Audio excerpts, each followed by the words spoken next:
akan membawakan cerita Aji Saka yang dikutip dari buku berjudul Cerita Rakyat Jawa Tengah yang diciptakan oleh Tuti Awindri dan Wahyu Untara yang diterbitkan oleh CV Sinar Cemerlang Abadi. Sebelum mendengarkan cerita, patuhi protokol kesehatan dulu ya, seperti menjaga jarak, memakai masker, menghindari kerumunan, mencuci tangan dengan sabun, dan mengurangi mobilitas. Ayo dengarkan bersama-sama.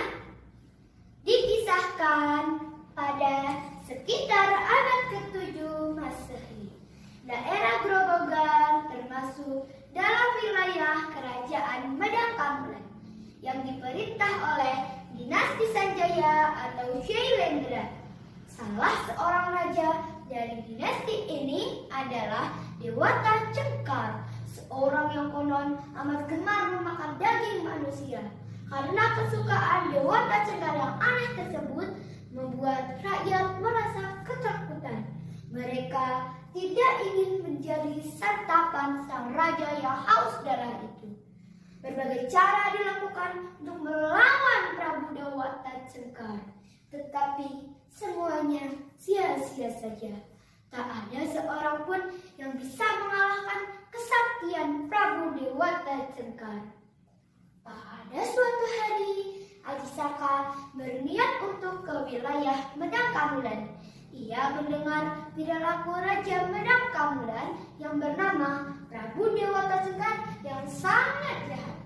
Prabu Dewata Cengkar gemar memangsa manusia. Setiap hari dia harus makan daging manusia. Patih Medang Kamulan yang bernama Jugul Muda harus sibuk mencari manusia untuk dipersembahkan kepada rajanya yang sangat kejam itu. Dalam Aji Saka, rakyat Medang Kamulan merasa ketakutan dan mereka memilih untuk mengungsi dari Medang Kamulan dibandingkan harus menjadi santapan Prabu Dewata Cengkar. Aji Saka berniat untuk menghentikan kekejaman penguasa kerajaan Medang Kamulan yang gemar memakan manusia itu untuk selama-lamanya.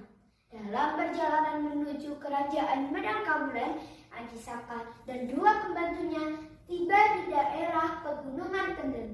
Aji Saka meminta Sembada untuk tinggal dan menyerahkan keris pusakanya.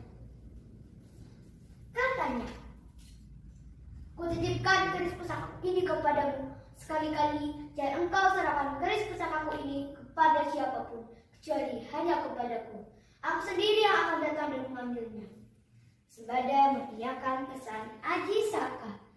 Aji Saka bersama Dora melanjutkan perjalanan menuju kerajaan Medang Kamulan. Di sebuah tempat, Aji Saka meminta Dora untuk tinggal karena ia akan ke kerajaan Medang Kamulan seorang diri. Aji Saka bertemu dengan Patih Jugul Muda yang tampak kebingungan karena tidak mendapatkan seorang manusia pun yang bisa dipersembahkan kepada Prabu Dewata Cengkar. "Jika itu yang menjadi kebingunganmu, serahkan aku kepada rajamu, wahai Patih Jugul Muda," kata Aji Saka. Patih Jugul Muda sangat keheranan mendengar ucapan Aji Saka. Jika orang lain akan lari terbirit-birit saat hendak dijadikan korban guna memuaskan nafsu Prabu Dewata Cengkar, Aji Saka malah menawarkan dirinya.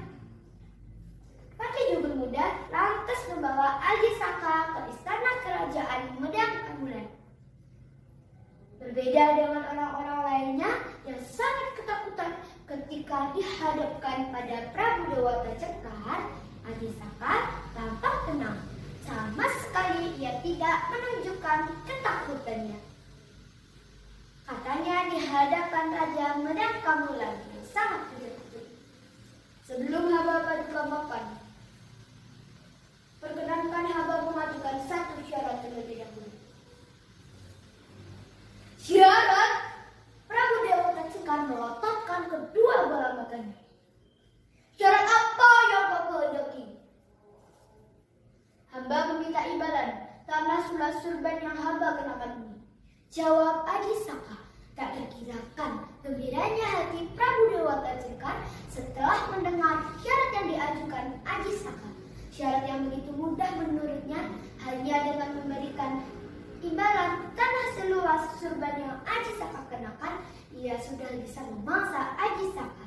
Maka katanya kemudian dengan wajah berseri-seri, "Aku akan penuhi permintaanmu. Lekas kau buka surbanmu itu dan gelarlah. Aku telah sangat lapar." Aji Saka membuka surbannya dan mulai menggelarnya. Sangat mengherankan, surban itu ternyata sangat panjang. Surban seolah-olah tidak putus-putusnya digelar di wilayah kerajaan Madangkabulan pun kurang panjang. Surban bagai terus memanjang hingga membentang dari wilayah istana kerajaan, menjangkau gunung, sungai, hutan, bahkan hendak ke lembah-lembah. Semua tidak menyangka jika surban yang dikenakan Aji Saka begitu panjang, lebih luas. Begitupun dengan Prabu Dewata Cengkar tidak menyangkanya. Sesuai perjanjian yang telah disepakati oleh Prabu Dewata Cengkar yang akan memberikan imbalan tanah seluas surban yang Aji Saka kenakan, itu berarti wilayah kekuasaan Prabu Dewata Cengkar diserahkan kepada Aji Saka. Prabu Dewata Cengkar pun sangat marah. Ia langsung menangkap Aji Saka untuk dimaksanya. Namun teman-teman, Aji Saka bukan pemuda sembarangan. Ia bisa menghindari serangan tiba-tiba Prabu Dewata Cengkar. Sebaliknya, Prabu Dewata Cengkar tidak berdaya saat terlilit surban Aji Saka. Meski telah meronta dengan sekuat tenaga, ia tidak bisa melepaskan dirinya. Makin keras dia berusaha, semakin kuat pula ia terlilit surban Aji Saka. Dengan kesaktiannya, Aji Saka melemparkan tubuh Prabu Dewata Cengkar ke laut selatan. Seketika itu, Raja Madangkabulan yang gemar memakan daging manusia itu pun menemui kematiannya.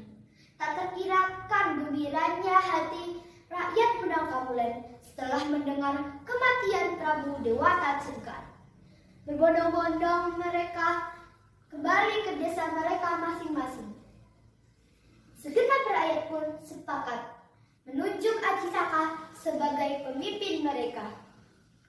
Maka lantas Aji Saka bertahta sebagai Raja Madangkabulan menggantikan Prabu Dewata Cengkar. Kian gembira dan berbahagia rakyat Madangkabulan mendapati Aji Saka memerintah dengan adil dan bijaksana.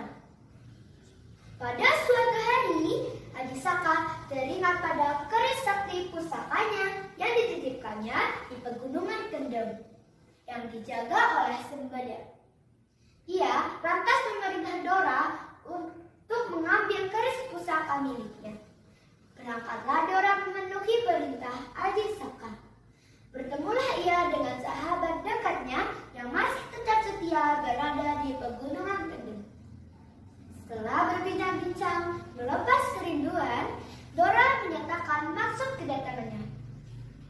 "Aku diutus kanjeng kita untuk mengambil keris pusaka miliknya."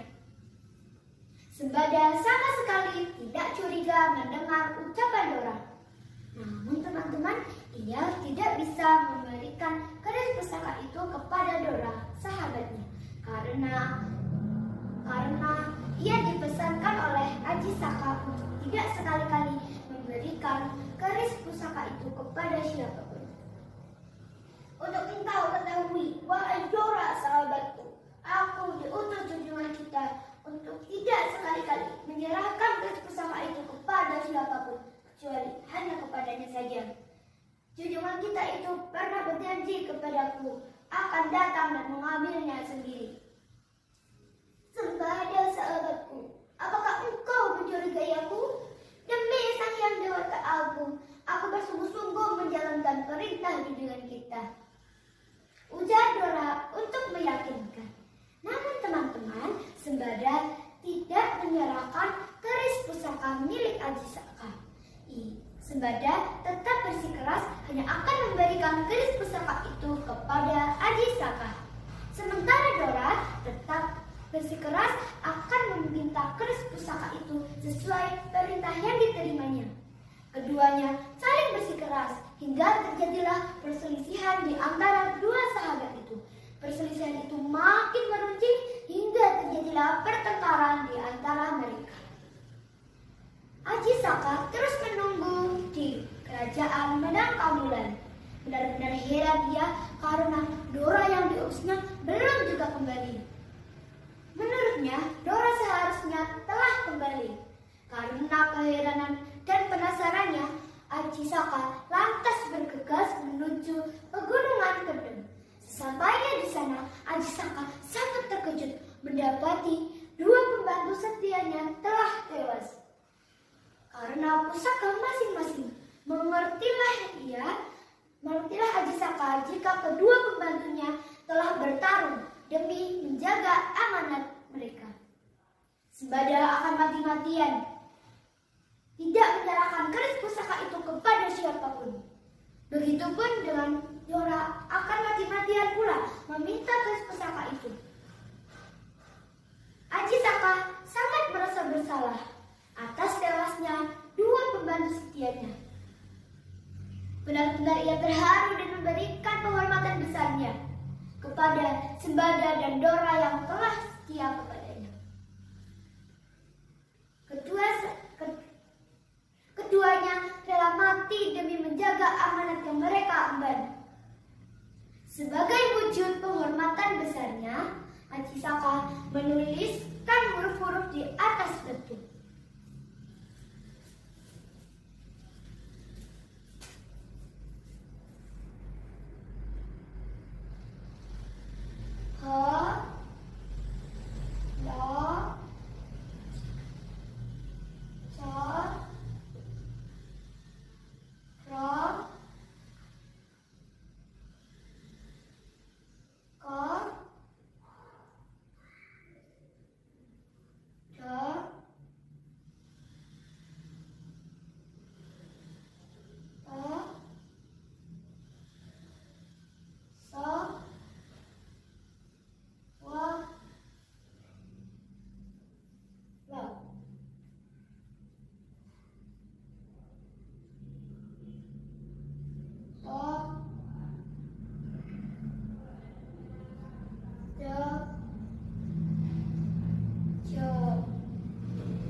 Yang berbunyi hanya caraka dan tasawuf.